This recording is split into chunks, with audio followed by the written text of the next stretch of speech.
dober dan, lepo pozdravljeni na pohodu za življenje 2025. Kako lepo vas je videti, otroci, imate balone? Mislim, da ja, kar velikih je. Res se veselimo, da ste danes tukaj z nami, da skupaj zagovarjamo lepoto in svetost vsakega človeškega življenja, od spočetja do naravne smrti. Vaša prisotnost danes govori o tem, da vam ni vseeno, da verjamete, da je vsako življenje dragoceno in vredno zaščite. Današnji pohod je priložnost, da skupaj dvignemo glas za tiste, ki nimajo svojega glasu. Za vse nerojene otroke, za vse matere in očete v stiski, za družine, ki potrebujejo našo podporo in solidarnost. Program bo trajal približno 30 minut, nato pa se bomo odpravili na pohod po ulicah Ljubljane.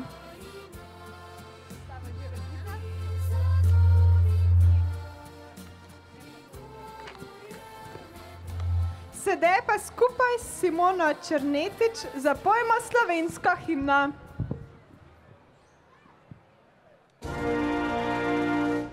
Komunar pred veselo zdravljico, bratje, čmo zapet. Bog našo nam deželo, Bog živi v slovenski svet. Brate, vse, kar nas je, sinov slovenče matere. Brate, vse, kar nas je, sinov slovenče matere. Slovenče matere.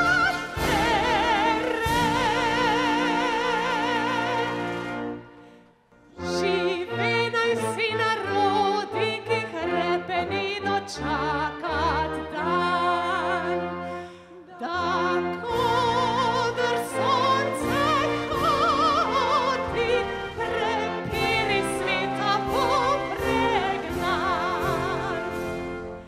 Da rojak prost bo vsak, ne vrag, le sosed bo mejak. Da rojak prost bo vsak, ne vrag, le sosed bo. Ne vrag, le sosed bo mejak. Blagoslovi Gospod Slovenijo! Najlepša hvala, Simona. Najprej bi pa zdaj pozdravili par ljudi. Seveda vse vas smo že lepo pozdravili, še posebej pa med nami pozdravljamo škofa Franca Šuštarja. Pozdravljamo lepo evropskega... Ja, kar zaploskajte mu. Med nami je tudi evropski poslanec gospod Branko Grims, poslanka Alenka Jeraj, gospa Iva Dimic, gospa Vida Čadenič-Špelič, gospod Janez Žakelj in gospod Franc Medic. Hvala vam.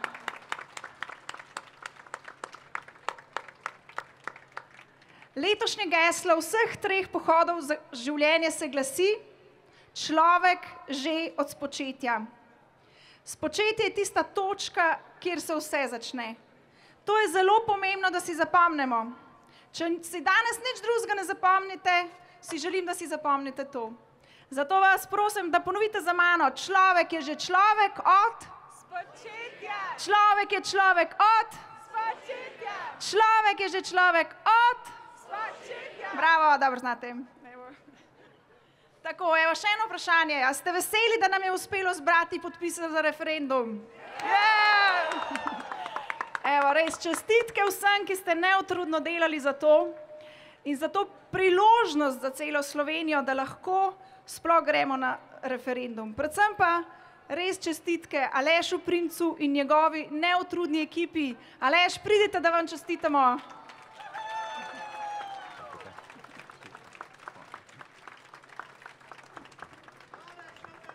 Čestitke grejo vsemogočnemu Bogu, ne meni.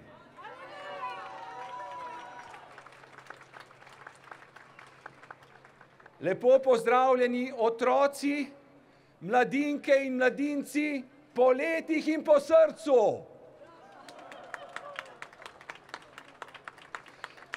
V imenu Mestne občine Ljubljana vas vse prav lepo pozdravljam v Ljubljani, glavnem mestu.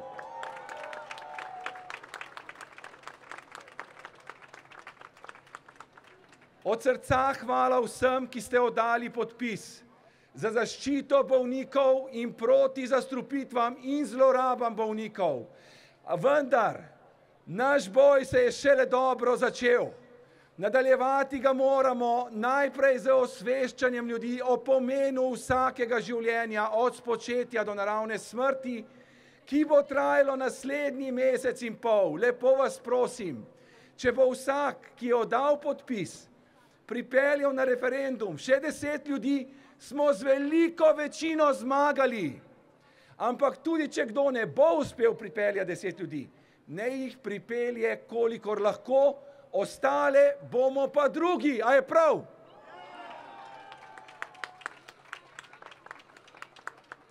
Še enkrat od srca lepo pozdravljeni na pohodu za življenje v Ljubljani in hvala lepa in čestitam za to, da ste ponosno in pokončno oddali podpis za zaščito bolnikov proti zastrupitvam in zlorabam bolnikov. Hvala vam za vse.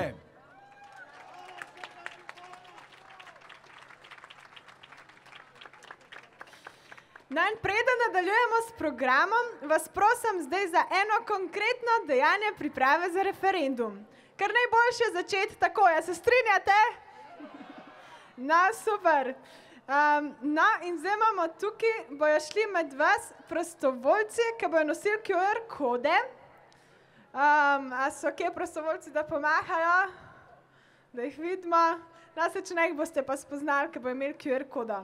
In jo poskenirate in potem rešite obrazec, tak kratek in pritisnite gumb potrdi in potem vas bomo mi lahko opremili z najboljšimi argumenti in vam poslali vsa potrebna obvestila za referendum.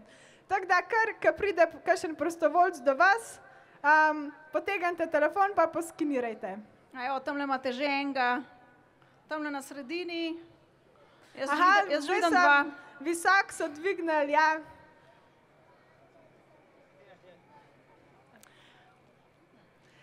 Še eno prošnjo, preden nadaljujemo s programom. Z organizacijo takega dogodka si lahko mislite, da so povezani veliki stroški. Med vami bosta šla tudi dva redarja za eno tako malo večjo škatlo, kamor lahko namenite vaš dar. Iz srca hvala za vašo radodarnost.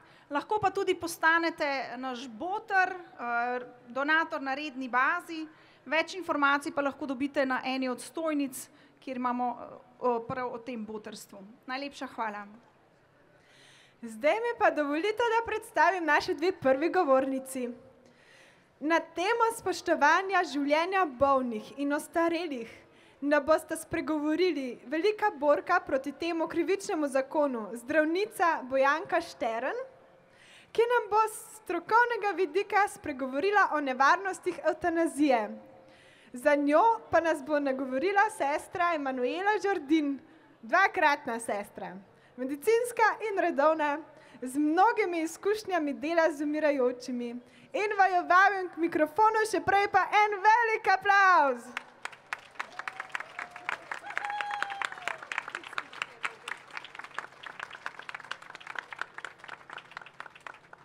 Spoštovani, dragi ljudje, ki ste se danes tukaj zbrali v tem prešernem vzdušju, v katerem se prav dobro počutim, moram vam povedati, da si nisem mislila, da me bo usoda pocukala za rokav in bom morala pri svojih letih prvič nastopiti na takšnem odru.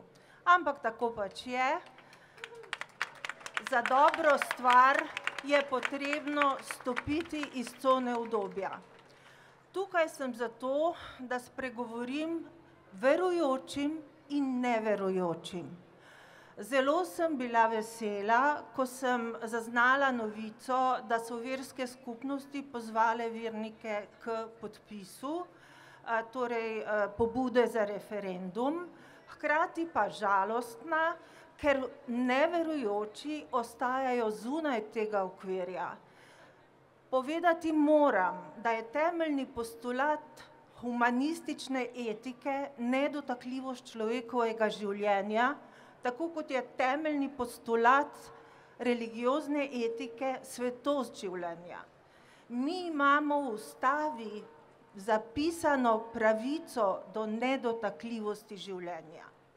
Ne glede na to, so poslanci 27. julija letos na izredni seji sprejeli zakon, ki ga imenujejo Zakon o pomoči pri prostovoljnem končanju življenja.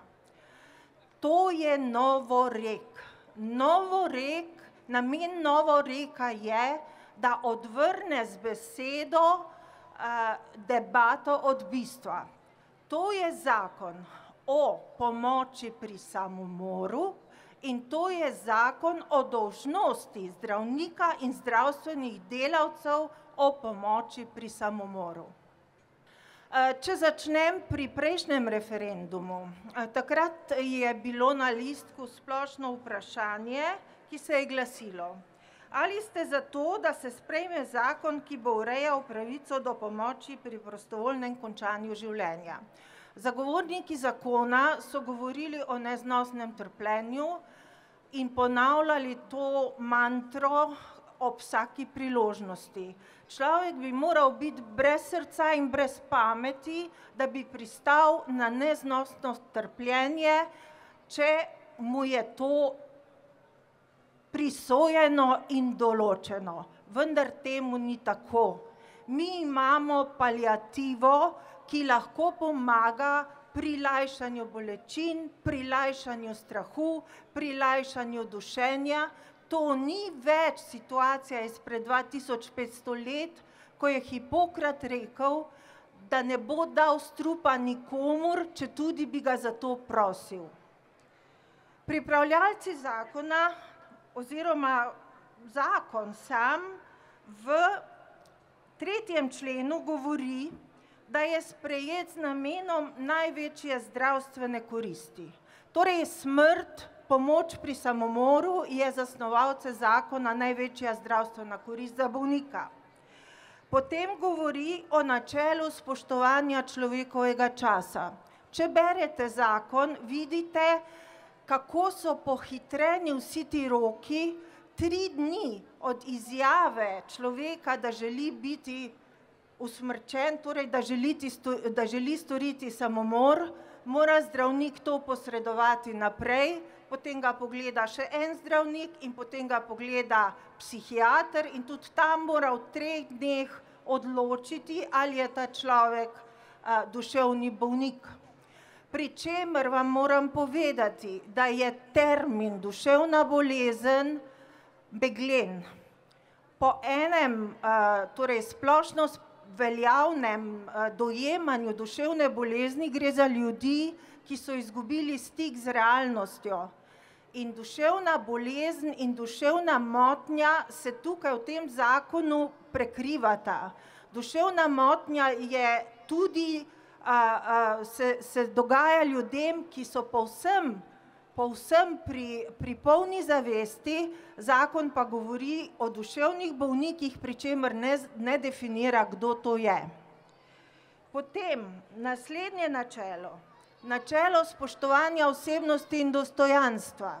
Povejte mi vi, kakšno dostojanstvo je to, da jaz pomagam človeku storiti samomor. Pri čemer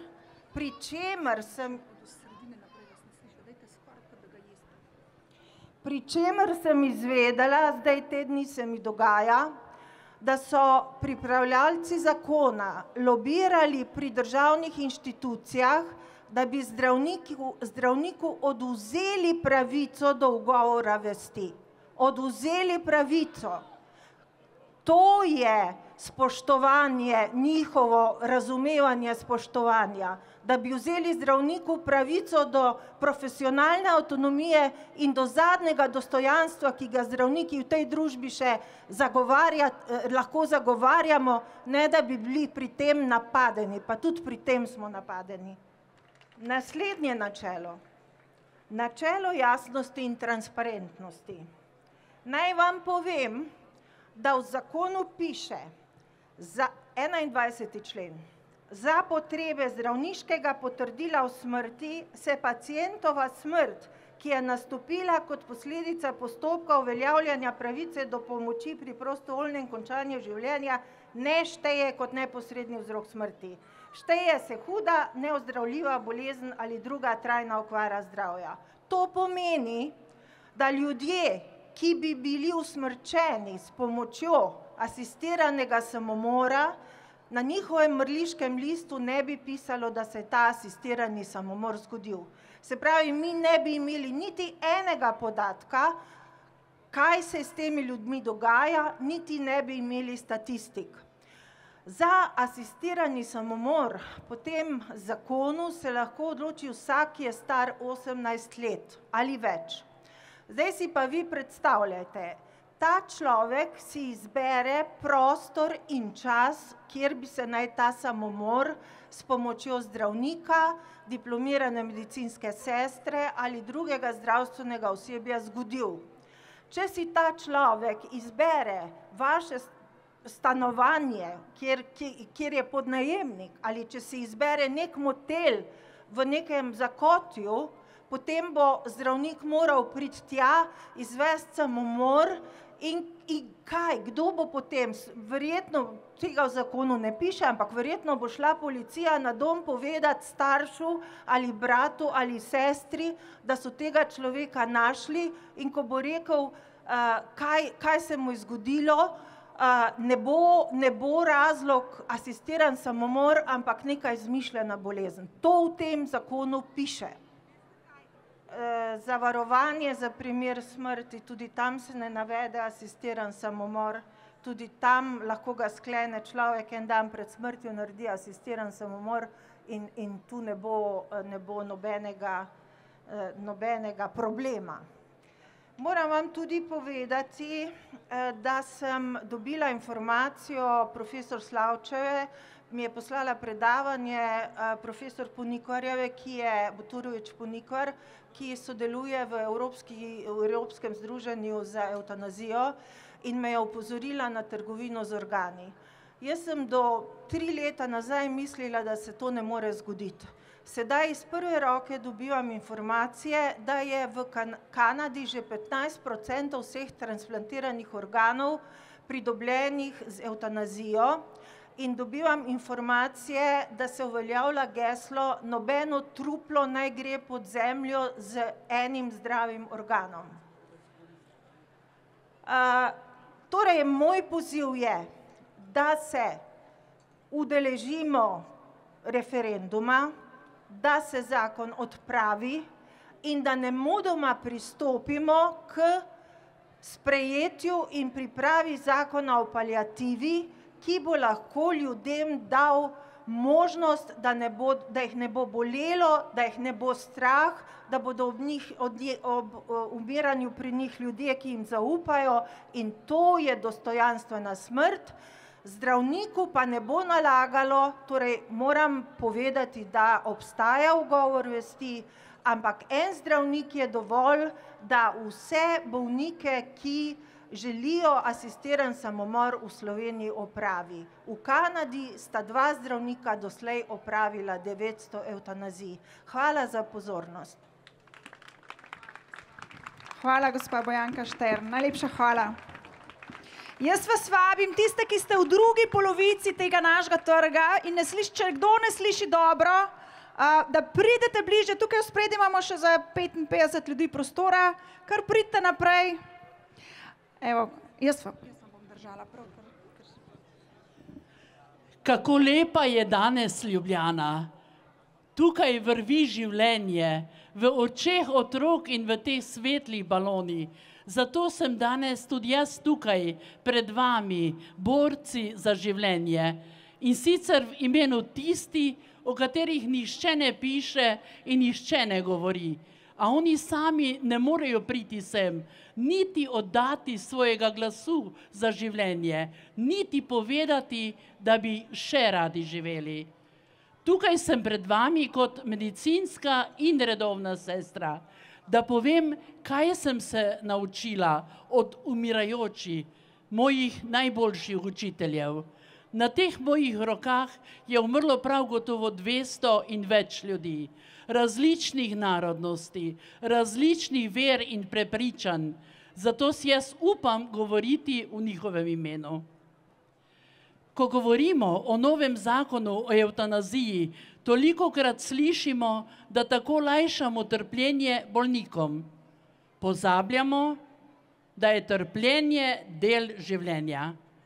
Vprašajte naše vrhunske športnike, vprašajte jih, Pogačarja, vprašajte Dončića, ali so njihovi uspehi prišli skozi užitke ali skozi odpovedi in trpljenje. Vprašajte mamice, številne so tu med vami, če ne bodo več sprejemale trpljenja kot del življenja, ali bodo sploh še rojevale otroke. A trpljenje ni nikoli samo telesno. Trpljenje je duhovno in duševno in tega ne more niti evtanazija uničiti. Edino ljubezen, sočutje, bližina in vera v večnega.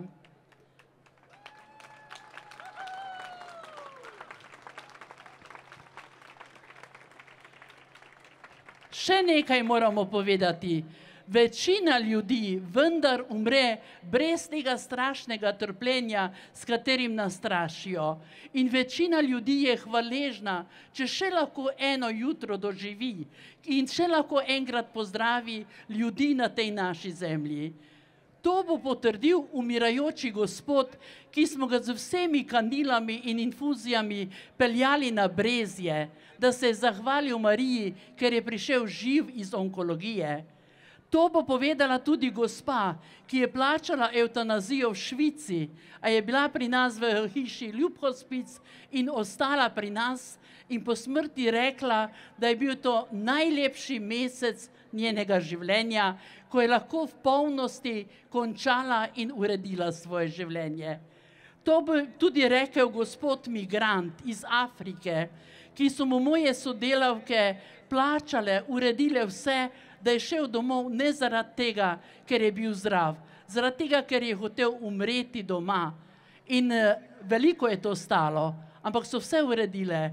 In pri vprašanju, a se je splačalo, ja, injekcija bi stala dosti manj, a splačalo se je, ker je poslal sliko polno ljubezni in hvaležnosti. To delamo zato, ker smo ljudje. To bi lahko povedal.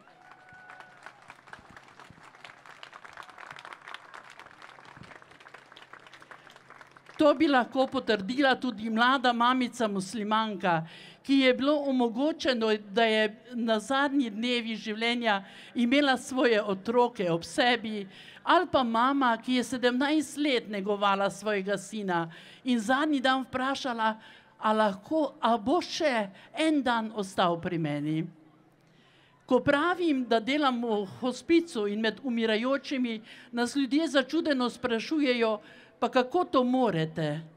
Zmoremo, ker je trenutek odhoda iz življenja prav tako pomemben kot trenutek prihoda.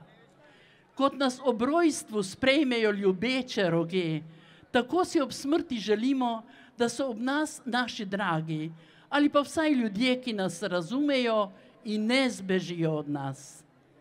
In še nekaj bi rada povedala.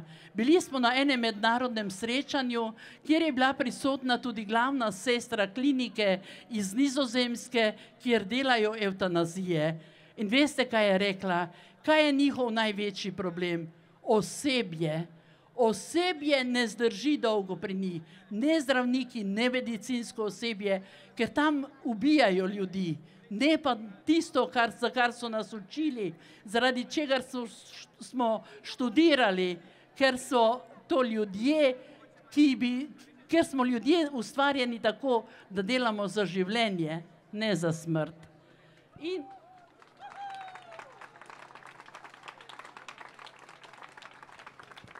še nekaj je pomembno. Ko ljudje odločamo, kdo bo umrl in kdo bo živel, se postavimo na mesto Boga. Ko pa se človek postavi na mesto Boga, zmeraj naredi napako, ker smo samo ubogi grešni ljudje in ne vidimo vsega, ne vidimo vseh razsežnosti in je zato tako težko. In zato delamo napake in potem v spolzkem terenu hitro sami odločamo, ta bo živel, ta bo umrl. A si to želimo? Živeti polno življenje do konca je tako dragoceno, kot je bila dragocena naprimer ena vožnja s kavalirčkom za naše bolnike, ki so šli po Ljubljani še zadnjič. In Gospod je rekel, veste kaj, vonj tiste kave mi bo še v grobu dišal. Narediti nekaj lepega za umirajoče, to je tisto, kar olajša življenje in kar naredi življenje dragoceno in lepo. A ubogo, zares ubogo je društvo, ki kot edino rešitev za težave ljudem nudi smrtonosno injekcijo. Zmeraj si štejem čas, da sem bila ob ljudeh v njihovi zadnji trenutki. Počaščena sem za vse dobro, ki smo jim ga naredili, zato ker smo ljudje. Ker se ljudje tako poslovimo od svojih bratov in sester, ne zbežimo od njih. In ker ljudje vemo, da je nekaj najdragocenejšega v našem življenju ljubezen, sočutje in bližina. Zato, Slovenija, bodi pogumna, izberi življenje.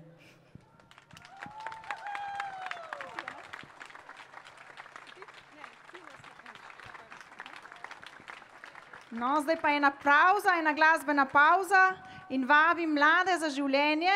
Mladi za življenje so podmladek Pohoda za življenje, ki imajo več talentov, ne le poučevanje po župnijah o svetosti življenja, ampak tudi pojejo zelo lepo. Lepo jih pozdravimo še enkrat in prisluhnimo njihovemu petju.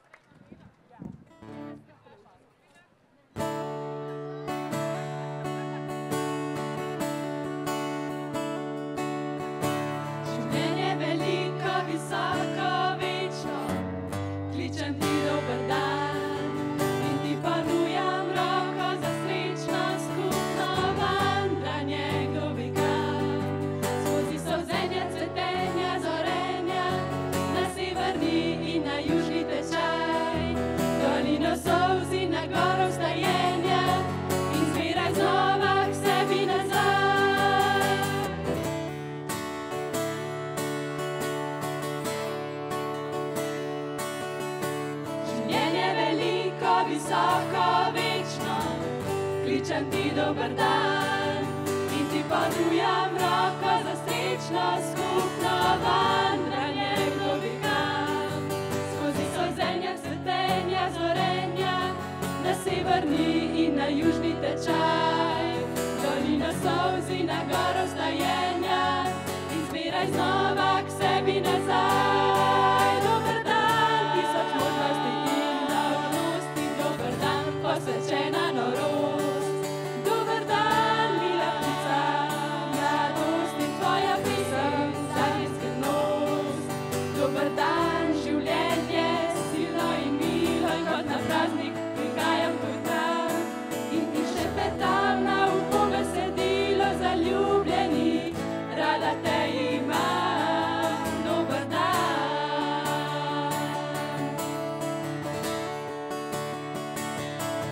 Skozi solzenja, cvetenja, zorenja, na severni in na južni tečaj, dolino solz in na goro vstajenja in zmeraj znova k sebi nazaj. Dober dan, tisoč možnosti in dolžnosti, dober dan, posvečena norost. Dober dan, mila ptica, mladost in tvoja pesem, zadnji dan, življenje, sila in mila, kot na praznik prihajam tvoj dan. In ti šepetam na uho besedilo zaljubljeni, rada te imam, dober dan.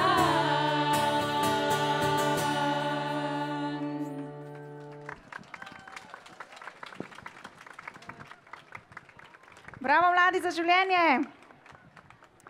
Evo, a ste mogoče videli med nami ene take znake, možje svetega Jožefa za življenje? Kje ste možje svetega Jožefa za življenje? Oglasite se. Evo, vidiš. Ker nekaj skupin je tudi letos prišlo, tako da spodbujamo tudi druge, da drugo leto prijete kot skupina, prinesete svoj logo in prijete in pomagate s tem tudi komu, ki sicer ne bi prišel. Tudi en avtobus je prišel iz Poljana nad Škofjo Loko, kje pa ste vi?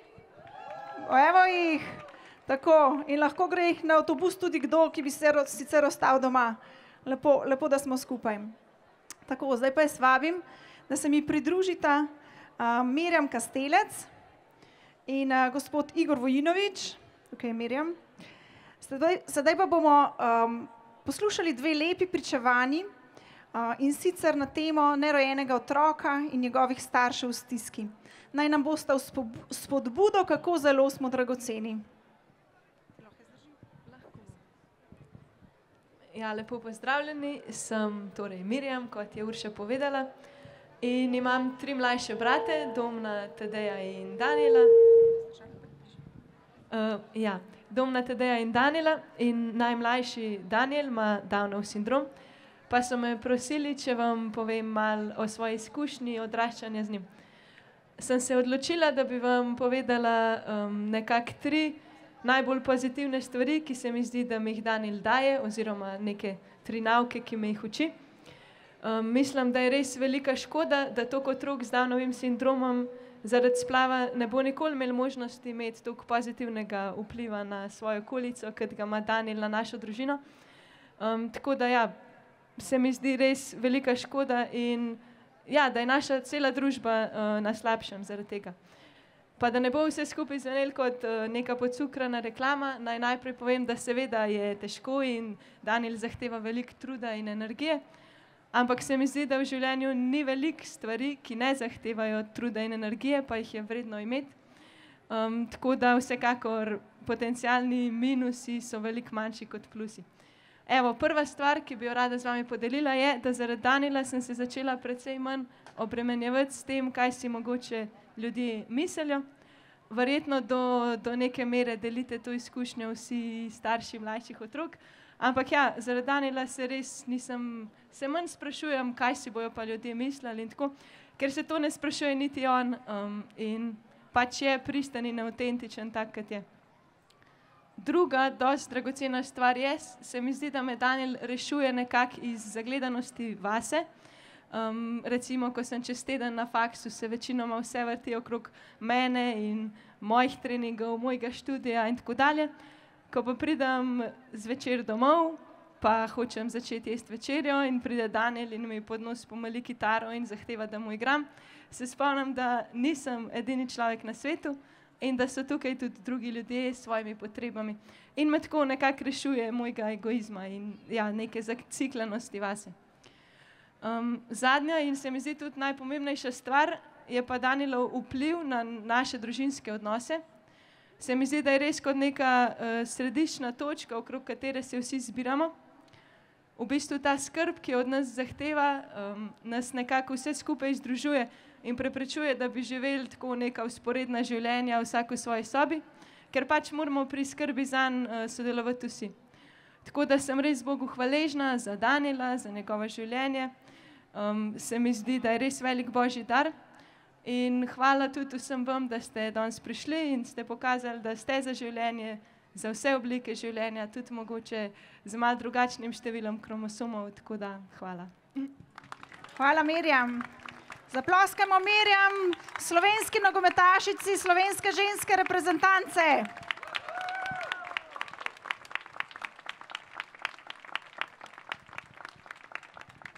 Zdaj pa med nas vabim gospoda Igora Vojinoviča skupaj s predstavniki Zavoda Živim, gospod Katarino Nazabandora. Vas prosim, tisti, ki klepetate, da mogoče zdaj nehate, ker mislim, da vam bo žal, če ne boste poslušali. Igor ima za nas zelo pretresljivo pričevanje in dajmo mu en aplavz za vzpodbudo.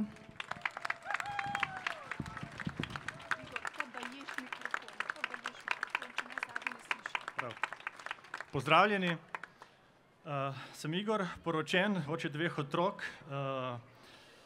samozaposlen kot novinar, pišem za Družino in drug verski tisk. Sem tudi iz skupine Mož svetega Jožefa, kjer se prizadevamo biti varuhi življenja.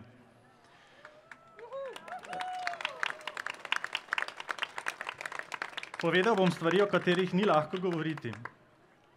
Med svojim odraščanjem sem ves čas čutil, da pri nas doma nekaj ni v redu. Vladal je neki čudni nemir, napetost, občutek praznine. Kot da nekdo, ki bi moral biti tu, manjka. Sicer je manjkal oče, ker se je zakon mojih staršev hitro razpadel, ampak z njim sem imel redne stike. Bratov in sester nisem imel, ker sem bil edinec. Odgovora, kaj je bilo narobe, nisem našel vse do študentskih let, ko mi je nekega dne poštar prinesel ogromno pismo, 60 strani.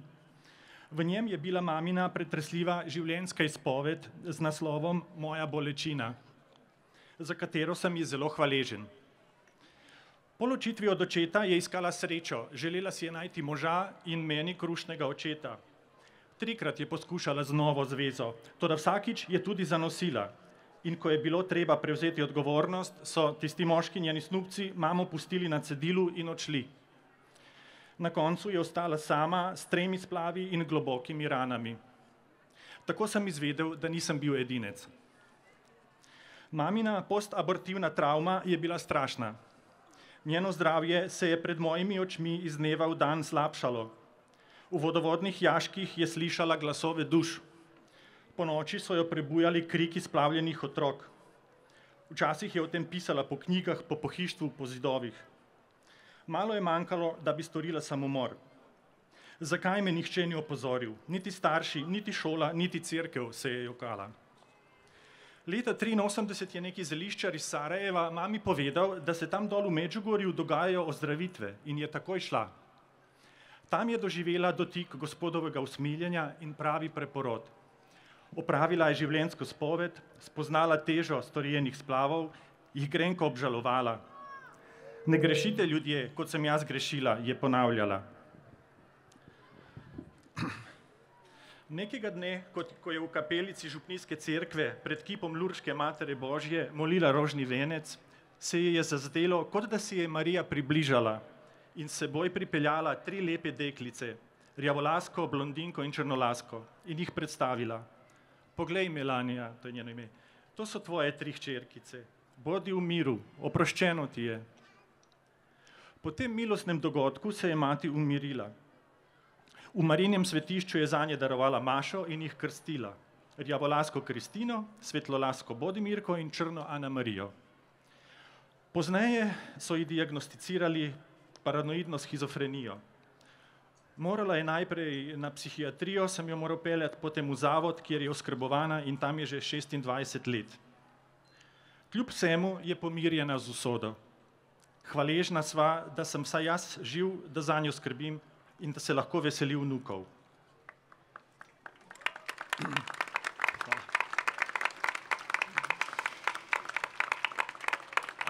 Kot da to še ne bi bilo dovolj, še nekaj je bilo v zraku. Zakaj je šlo, sem izvedel šele pri poznih 40-ih, ko se mi je izpovedal tudi oče.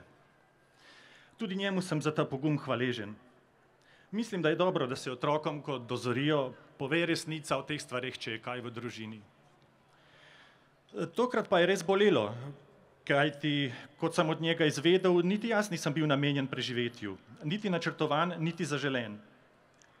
Ko sem bil leta 1969 spočet, sta se z mamo znašla v nezavidljivem položaju. Komaj sta končala srednjo šolo, bila neporočena, brez doma, brez službe, brez denarja.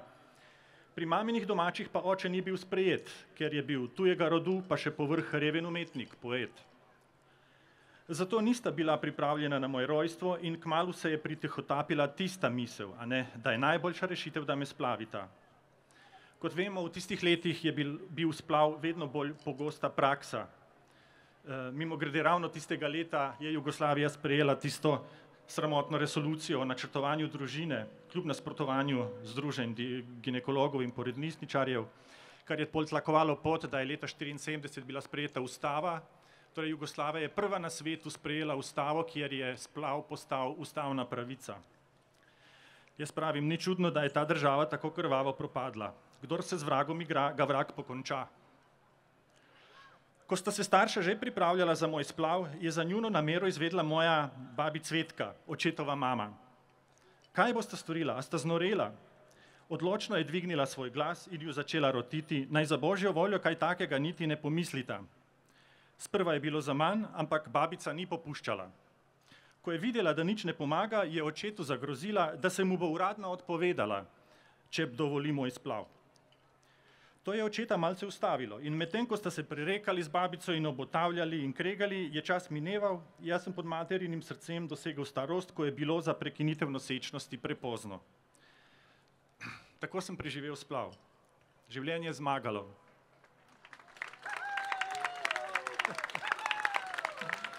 Hvala Bogu, po zaslugi Angela Varuha gotovo in tudi po zaslugi moje verne pravoslavne babi Cvetke, ki je bila Srbkinja, ki sem jo vedno imel neskončno rad. Zato pravim, naj žive vse naše babice, čudovite cvetke za življenje. In detki tudi. Kako dragoceni so naši stari starši.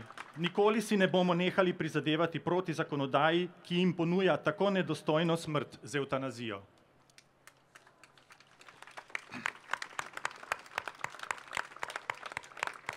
Danes me nič ne čudi, da je zakon mojih staršev propadel, čeprav sta ga poskušala rešiti. To potrjuje, da naj je še tako težko, če se v ljubezni ali tudi v neurejenih strasteh nenačrtovano spočne otrok, ga je treba sprejeti in niti ne pomišljati na splav. Kajti ne zgodi se napaka, zgodi se čudež življenja. Nenazadnje ogromno parov, ki ne morejo imeti otroka, čaka na posvojitev. Možje, očetje in detki za življenje pa smo zlasti poklicani, da to kulturo odgovornosti širimo med moško populacijo. Ne sme nas biti tako sram in biti tako nerodno o tem govoriti doma ali drugje. Ni večje sramote, kakor da fantje zaplodijo otroka, nato pa zakrivijo njegovo usmrtitev. Da dekle nagovarjajo k splavu ali da jo pustijo na cedilu, kot so storili moji mami. V današnjem času pa imamo tudi nove izzive, da se odpovemo vsakršni pornografiji, popredmetenju ženskega telesa, malikovanju uživanja, nespodobnemu oblačenju, flirtanju v službah. Ena moja splavljena sestrica je bila spočeta od maminega sodelavca v službi, zapeljivca. Vse so to lahko vzroki za nesrečo splava. Zato raje podpirajmo kulturo čistosti, dostojnosti, vzdržnosti pred poroko, zvestobe po poroki, samonadzor, take vrednote. V podporo imamo odlične programe in skupine, na primer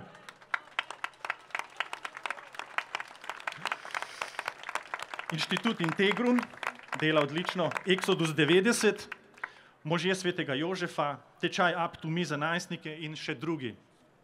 Zakaj to pravim? Zato, da nikomur več ne bo treba, kakor moji mami, obžalovati. Zakaj me nihče ni opozoril? Zakaj me nihče ni opozoril, da tisto geslo moje telo, moja pravica zalaja in se potem kesaš do smrti? Pa tudi, da nikomur ne bi bilo treba živeti z občutkom nezaželenosti. Taka stvar ti namreč skrha samopodobo, okrni samozavest, te jezi in zamaje tla pod nogami. Na srečo pomoč obstaja. Mama jo je našla v Božjem usmiljenju in je rekla, iskrene solze kesanja so moje zdravilo. Meni pomaga družina, cerkvena občestva, vera, da smo pri Bogu vedno zaželeni, da imamo v Jezusovi družbi veliko čudovitih bratov in sester.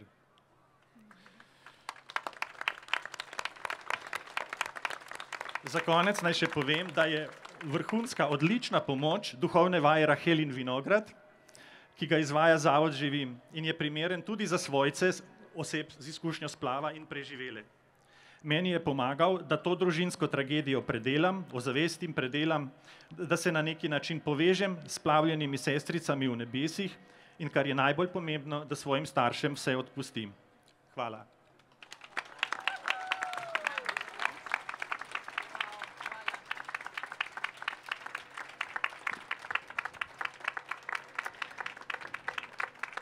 Igor, iz srca hvala.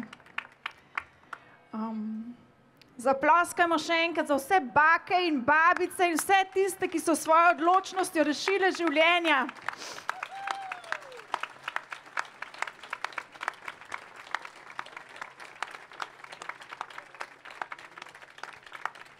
Med nami je, kot ste že slišali, tudi Zavod Živim, tudi Center Sara in tudi druge organizacije, ki pomagajo.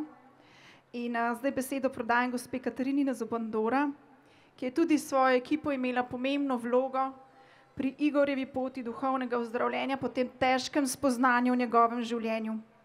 Imamo ljudi, ki pomagajo, ki imajo znanje, ki se dajo na razpolago. Zaploskajmo jim. Izvoli, Katarina.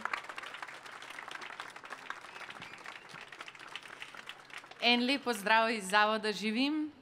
Mi smo skupina ljudi, ki želimo pomagati tistim mamicam, ki razmišljajo o splavu in tistim osebam, ki čutijo težo po splavu. Tako kot je rekel Igor, tudi bratje, sestre, detki, babice, tete, strici in medicinsko osebje čutijo veliko težo, ki jo nosijo in potrebujejo ozdravljenje.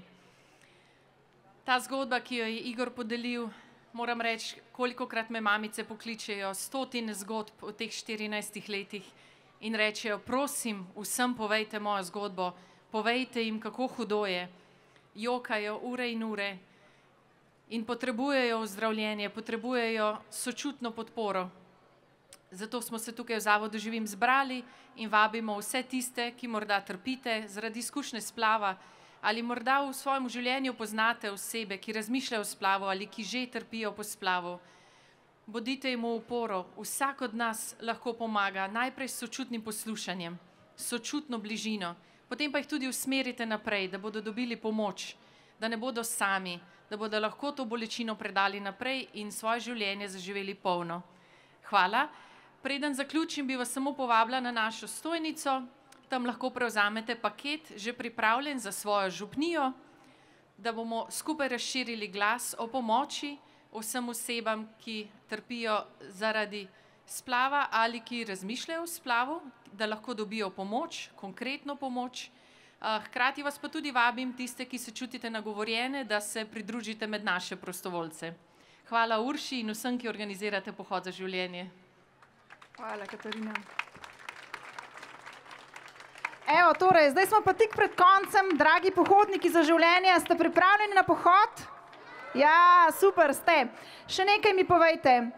Ali je začetek življenja človeka odvisen od naše verske prepričanosti? Ne. Kaj pa od naše politične opredelitve? Ne. Če tudi nas želijo to prepričati, to nima nobene veze. Začetek življenja je popolno znanstveno dejstvo. Ob združitvi moške in ženske spolne celice, ob oploditvi nastane nov, neponovljiv, nikoli prej obstoječ, edinstven genski zapis, nov človek. To znanost potrjuje, to se da znanstveno razložiti in opazovati. Človek je človek že od spočetja.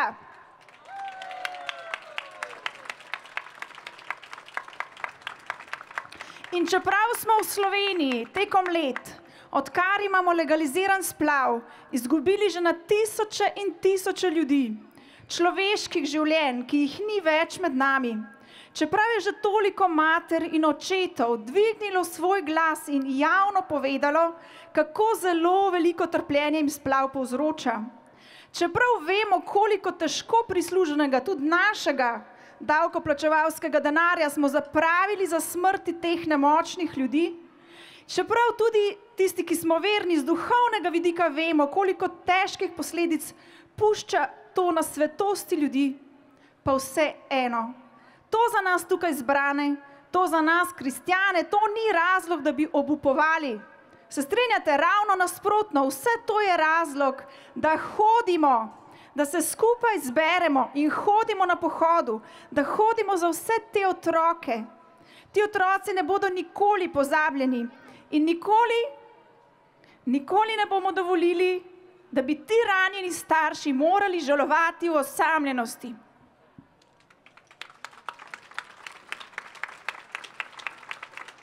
Pravica do življenja je naša osnovna pravica, fundamentalna pravica. Ta pravica ni temelj pogajanj. To ni pravica samo za nekatere privilegirane ljudi, samo za tiste zaželene, planirane, samo za zdrave, samo za tiste, ki ne trpijo. Človekove pravice so za vsakega človeka, če so človekove.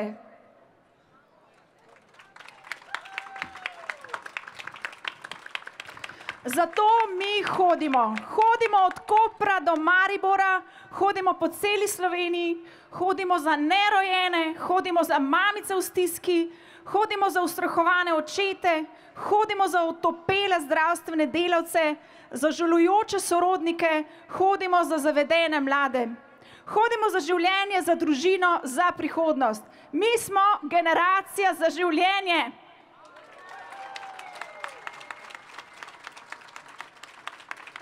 Mi bomo spremenili kulturo Slovenije, mi bomo nadaljevali delo Charlieja Kirka, ki je bil grdo usmrčen, mi bomo nadaljevali glas Patricije Sandoval, ki nas je obiskala pred dnevi, jutri jo gledate na Planet TV, če kdo želi.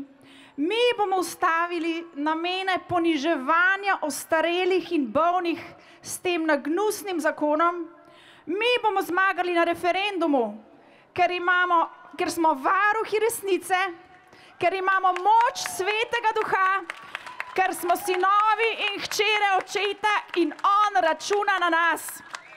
Pojdimo na pohod in prinesimo upanje celi Sloveniji.